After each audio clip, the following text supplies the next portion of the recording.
Greetings and welcome, all you fellow aliens out there. Especially welcome, a special welcome and greetings if you're a legal alien. And a special welcome and greetings if you are an illegal alien.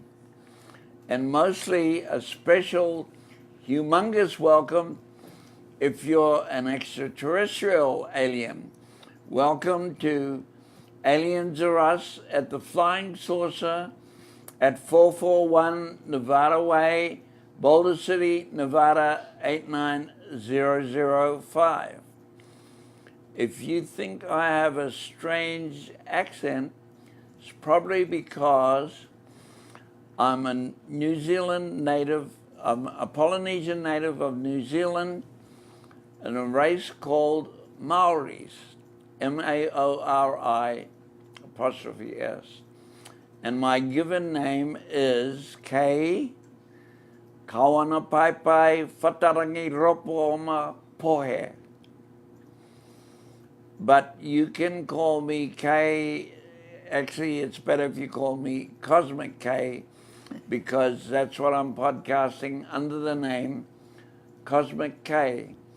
And today's broadcast is coming to you from the Aliens Are Us at the Flying Saucer at 441 Nevada Way, and it's at 3 o'clock on Tuesday, the 16th of October. And I'd like to now introduce our first guest, and who is Angela Smith.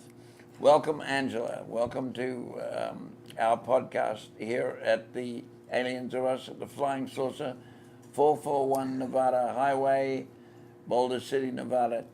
You'll get sick of hearing that, but we plug the name, the location as often as we can. Welcome, Angela. Thank you for having me here. Can you give us a little bit about your background, where you came from, and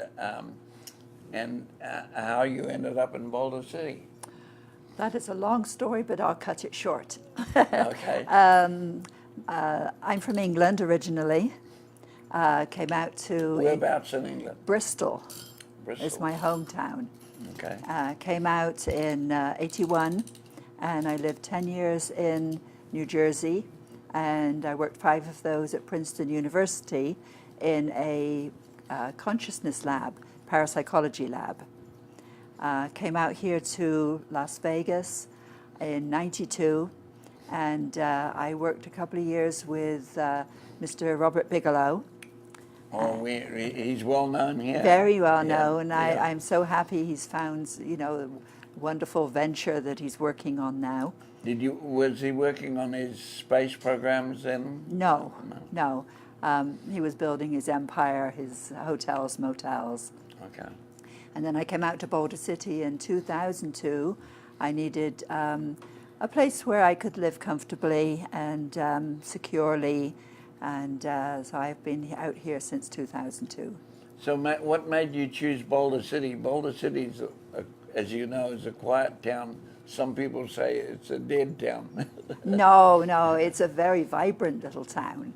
In 2002, I got divorced, and we used to come out for the July 4th parades with my stepsons, and I really fell in love with the town and the history, particularly the history. So when I had to decide on somewhere to live, this is where I chose. Oh, fantastic. And Yeah. And then I believe you are a remote viewer. Can you tell us a little bit about how you got into remote viewing? Yeah, remote viewing is a trained ability to be able to see at a distance using the mind, and certain protocols and methods that have been developed. And I got into it through it was a colleague of mine at the time, Paul Smith, Dr. Paul Smith, who eventually became my brother-in-law. Yeah, we know Paul well. He in fact, we carry his books in the store as well as yours. Yeah. Yeah. And he was actually the person that trained me in remote viewing because he had been trained by the military. And when he retired, he set up a school. Did you know Ingar Swan? I knew him very well. When I lived in New Jersey, I would go over to Manhattan and visit with him, and spent, a couple of days with him on and off over the years. They say he started the whole program. He developed the term remote viewing with Janet Mitchell in New York, and then took it out to Stanford Research Institute, where it was researched. And then military were interested and took over the term as well. Oh, great. And that's what brought you to quiet little Boulder City. It was the long road round. But you live here now, right? I live here now, yeah. Okay. Yeah. How are we going for time? You've got a couple minutes here. A couple of minutes, yeah. Okay. Tell us a little bit more about your remote viewing before we go on to a couple of other items I wanted to talk to you about. Yeah. I work in something called applications, which is I put remote viewing into real life cases. So if there's a missing person, I like to work with fresh cases, not cold cases. Recently we worked on a case of a Bavarian, a hiker in the Bavarian Alps, and he was a Canadian, and they didn't know where he'd gone off the trail. They couldn't find him. And so I and another viewer did a small project where in 24 hours, we provided information to our contact in Texas, who sent it out to the search team in Germany. Yeah, Bavaria, that's a long way away, and so the distance doesn't make any difference? Distance doesn't make any difference. Remote viewing? Yeah, and they found him where we had described. So, but unfortunately he passed away. He was in the mountains somewhere? He'd come off the trail in the mountains and fallen, and passed away. Oh, he'd fallen, so he was big, long distance. Yeah. Oh, wow.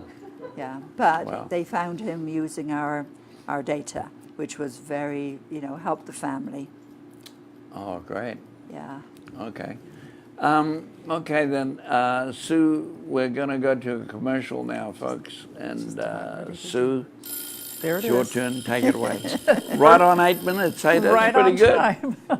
That's a pretty good guess. Okay, for all you alien sports aficionados out there, we have some items here that you might be interested in.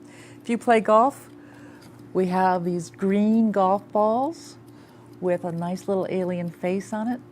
I don't know how difficult it's going to be to find these once they're in the rough, but maybe if you shoot on the green, the fact that they are shiny, you can see them. We also have here an alien soccer ball. Now this soccer ball is regulation size, so wouldn't it be fun when you get together with friends and throw this onto the field, much to their surprise. This sells here in the store for $15.99.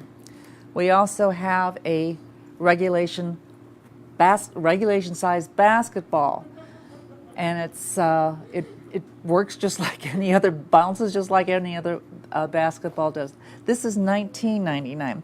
And I forgot to mention the fact that we have, the price really on the golf ball was $4.99. So if you're looking for somebody who's into sports and such, this might be kind of fun to do. One other item, it's not really what you would call a sports item, but for anybody who has a good throwing arm, this would be perfect. It's called the Xylo, and this has been thrown up to 600 feet. I can't say that a beginner could throw it that. Probably they would start with a much lower. For instance, it says on here that you can do up to, the first time out, make sure that you're at least 30 yards away from the target or the person that you're throwing it to. 30 yards, obviously that's 90 feet. It said skilled throwers can achieve 100 yards really quickly, and if you're really, really, really skilled, you could reach 600 yards. But it's a great deal of fun. You don't want to shoot it into, you want to stay clear of bystanders and such, and you only throw it as hard as the catcher's distance warrants. Recommended for ages 8 through and above, and I can't tell you a thing about the price, and I'm so sorry. KJ, do you know the price on the Xylo? $11.99. There you go, $11.99. Thank you, KJ. And that's the end of my commercial. Do you want to do the Halloween masks, or you want to do that next time? I'm going to have other things to go on to here. Okay. Okay. Okay. We have a couple of people that are saying hello, Kate. Okay. Okay, we got Sue Ormsby. Swansea. Ormsby, Sue Ormsby. Oh, Sue Ormsby. Oh, She's watching you right now. as she's we watching speak. again. Yeah. She was on last broadcast. She must be following us. She's either in France, Australia, New Zealand, or Japan. Well, Her husband she's is. watching, so maybe we should ask her. Hi, Sue. Next time you're on, tell us where you are, okay? We have a John Ruse saying that this is his favorite store. John Ruth? Ruse. Ruse. R-O-O-S. Ruse. Ruse, John Ruse. Does it say where he's from? No, it does not say where he's from, but he's saying this is his favorite store. Oh, well, thank you. We try hard to keep Aliens or Us stocked up and try to keep on top of all the latest items connected with aliens. We've got Tracy Summers, and she's saying, I can't wait to come into the store. Who is that? Tracy Summers. Tracy Summers, okay. John Hi, Roos- Tracy. John Roos is in Henderson. He's saying that it's his favorite store. He lives in Henderson. He lives in Henderson? Okay, thank you. Yes, we also have Victor Lee Miller. Oh, Victor Miller, Miller. judge. Miller, the Judge. judge? I'm not sure if he's Yeah. a judge. but Yes, he's a judge. He's saying he's watching. So He's say working? hello. He's watching, Kay. He's watching? And Helen Pullen. Who? Helen Pulling, P-U-L-L-I-N. Oh, Helen Pulling, yeah, she's in Australia. Don Cooper. I'm sorry, Don Hooper. John Hooper? No, Don Hooper. Don Hooper, okay. We've got Taka Harataki Takaharataki, yeah, he's in Japan. and Diane Conrad. Diane Conrad, I don't know Diane, Well, she just say unless hello. I know her, but I Yes. can't remember her name. Now Tracy Summers is saying, I live in Boulder City. Tracy Summers Yes, lives in Boulder she can't City? wait to come in the store. She's Oh, she's great. seeing it online. We'd love to have you come in, Tracy, and see Great. how special we are. Cosmic Kae is giving you a special invitation. Yeah. All right, Kay, go ahead. Okay, I think also we had an email from Shane Miller in Tasmania. Now, I know I don't have any relatives in Tasmania, but Shane, welcome to viewing our podcast. That's a long way away.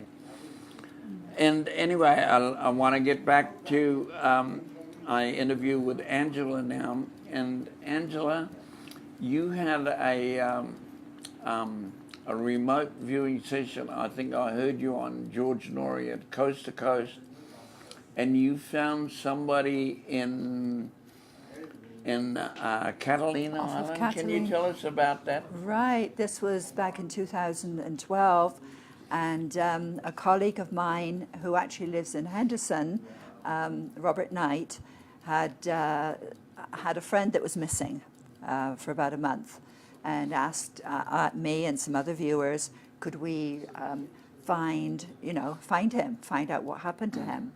And what happened was, what we had remote viewed was, he'd been taken out on a boat from the mainland and shot and sent overboard off of Catalina Island.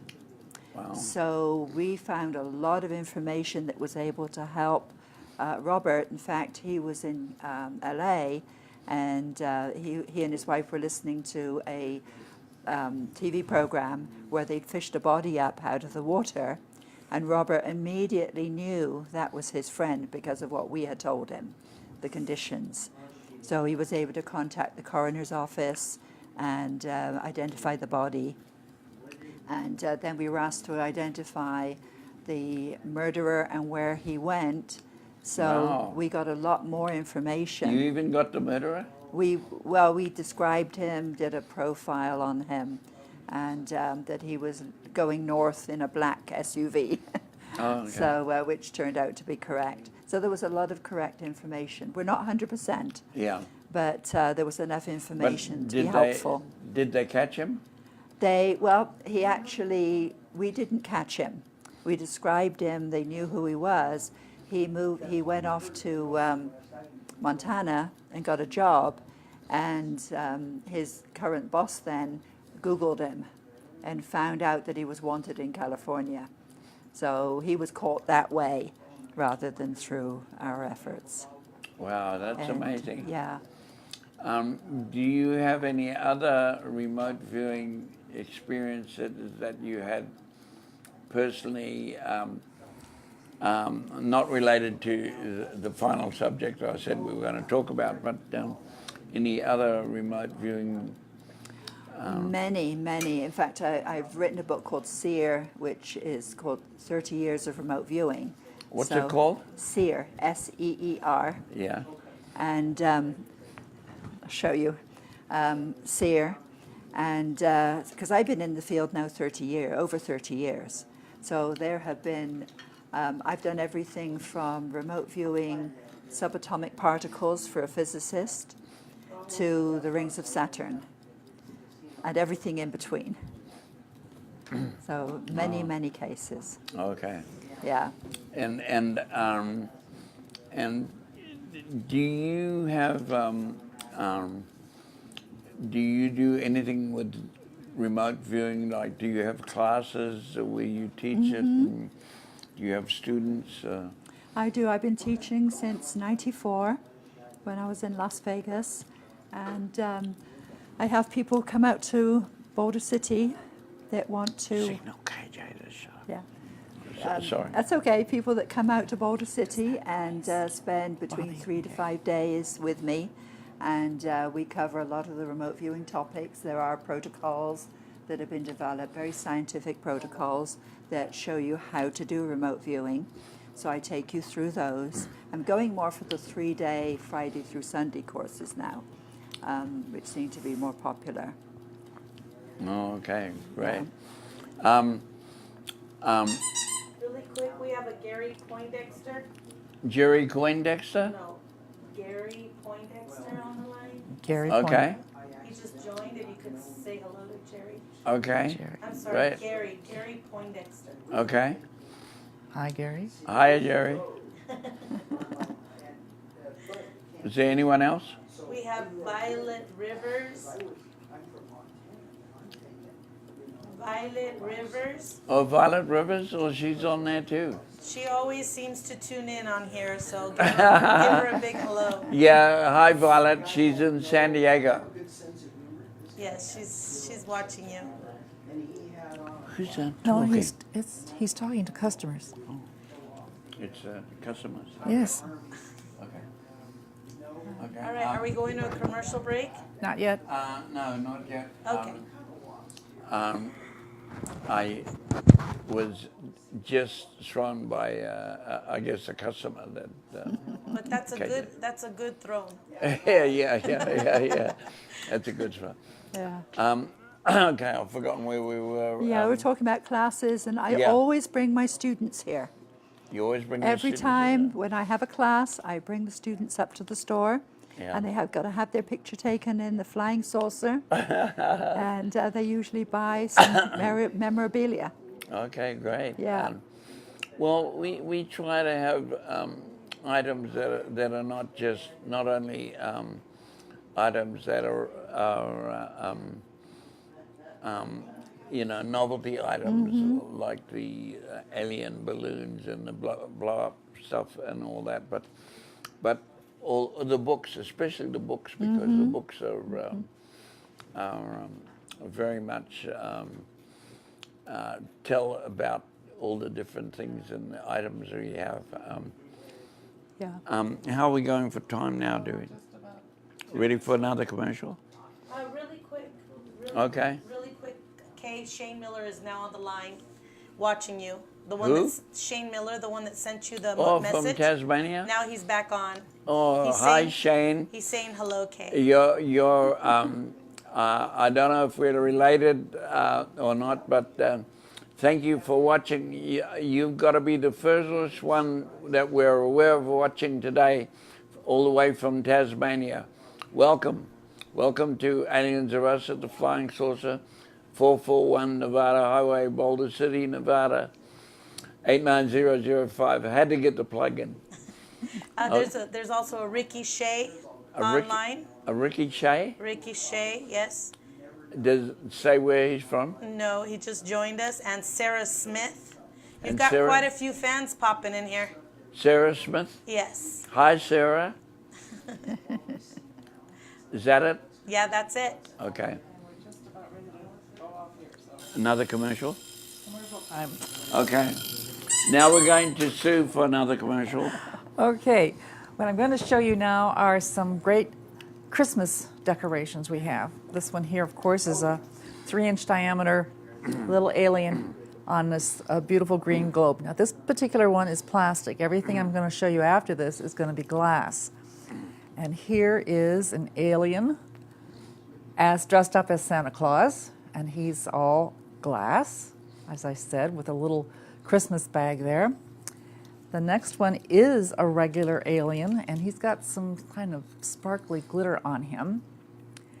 Then we have a robot, not an alien, but robots factor into this whole genre. So we have this little robot here. And then the prize, of course, is the alien in the flying saucer here.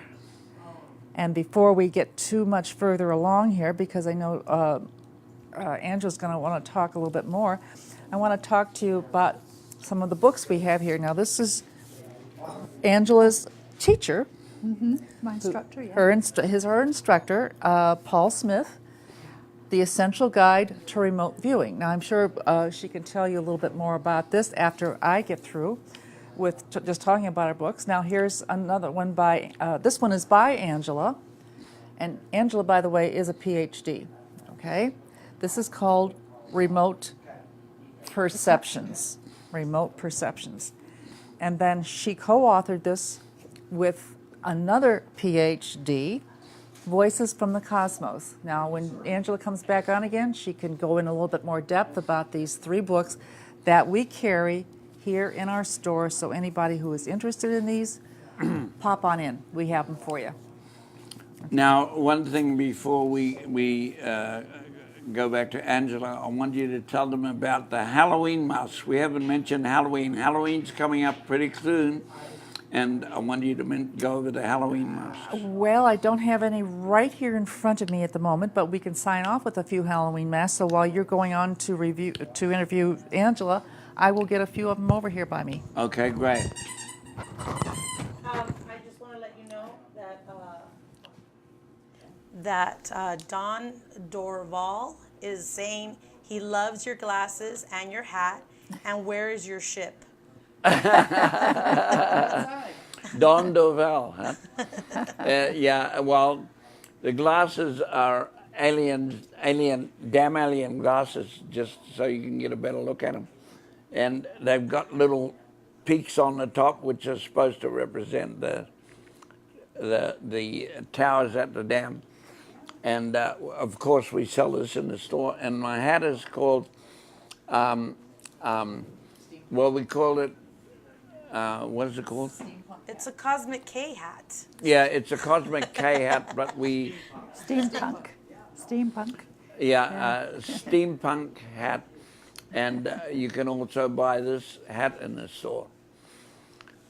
And I'll go back to Angela now, and then we'll take another break between Angela and you. If you want to get some masks for Halloween, Sue, Yeah, I'll get back to you. She's getting that. Okay, now Angela, I think what I wanted to get to was in your remote viewing, you came across some aliens. You want to tell us about them? Yeah, this was, again, back in 2006, and I had a businessman that I was working for doing remote viewing. And I worked for him for 9 years. And one year he wanted me to, he said, can you remote view aliens? So I decided, okay, I've got to look for a protocol where I can do that. And so over a year, I had a protocol where I was basically doing some interviews using remote viewing of 20 different alien races that I wrote about in Voices from the Cosmos. Fascinating. 20? 20 different races. Can you sort of name them? Or? I can't name them all off. I'd have to Yeah. go back to the book. But we started off with the tall greys, reptilian. I talked to the reptilians. They didn't want to talk to me, but I persisted. I wouldn't want to meet them in a dark alley. Yeah.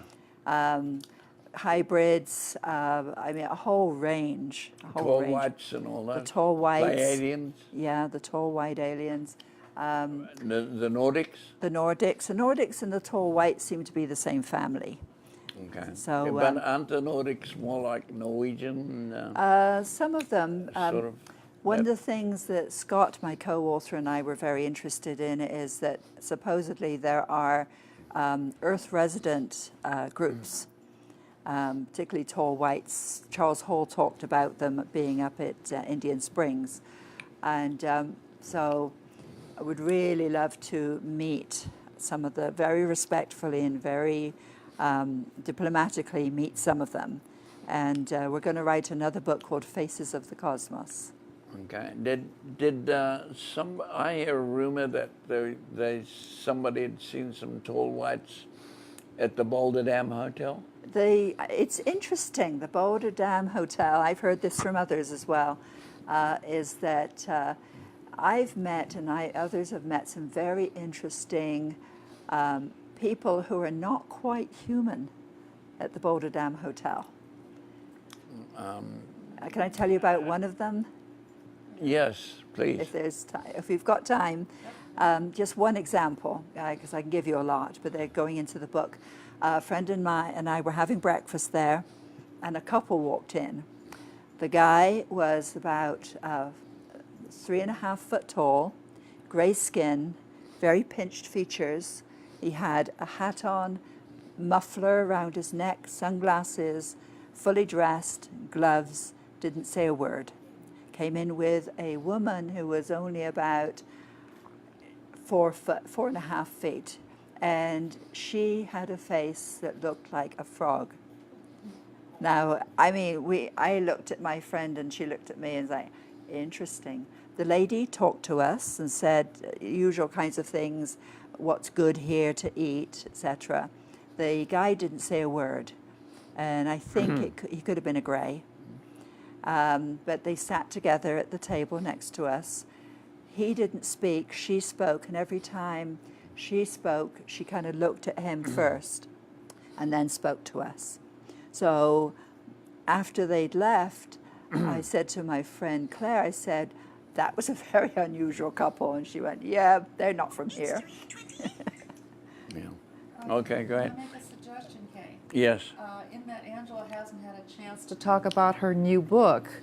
Should we have her back again so she can discuss it fully? I think that would be great if you can. Would you like to? Sure, I'd love to come Angela? back. Yeah. Okay. Yeah. And Yeah, because this went a lot faster than I'd anticipated. No problem. Yeah, that's And fine. Angela, can you be contacted? Do you have a website? Yeah, you can get me at mindwiseconsulting.com. And then the email is the same, mindwiseconsulting@gmail.com. Okay. Real quick, let me show you the latest thing we have received for Halloween is this hat. It's very similar to Cosmic Kae's, but not quite. Aside from the fact that it's more silver in color and his is more gold, this has got all kinds of additional stuff on it. And then we have, for the ladies, we have this mask, which you may have seen before. This is a laser cut mask, by the way, and it's quite beautiful. It can be tied on with these silk ribbons. And then we have this mask right here, which again is for the ladies with rhinestones and beautiful lace. And that's it for me because I think we're out of time. Okay. Well, is there anything you'd like to wrap up with that you'd like to say and wrap it up? And it looks like, by popular request, we're going to have to get you back again, if that's that okay would with be- you. I would love that, and thank you so much for having me on today. Yeah, This is great. I think, you know, we obviously have a lot more to talk about. I wanted to get into more of the aliens. Do you want to mention your book, your latest book, before we wrap it up? Oh, just that it's Columbia Quest. When I worked down in Colombia in the 1970s, but I'd love to come back and chat about that some more, and some more about the alien contacts. Yeah. When you say Colombia, are you talking about British Columbia? No, or South America. South America. I worked like down there Colombia? for 2 years. You worked down there for 2 years? Yeah. Wow. And what were Yeah. you doing down there? I worked at an orphanage. I went down as a volunteer, and they would send me off into the Andes on the buses to get birth certificates for the children. And I worked as the director of the nursery there, and looked after the health of the children and staff. And it was an interesting 2 years. That sounds pretty interesting. Yeah. And I guess we're going to wrap up. And thank you for coming in. Thank and, you. We'll get you Thank back, you. Angela. Yeah. Enjoyed it very much. And I'm going to wrap up the broadcast now by saying this is Cosmic Kae signing off, saying kia ora, which is cheers in Maori, nanu nanu, zing zing zing, and ka-ching, ka-ching, ka-ching, and another ka-ching.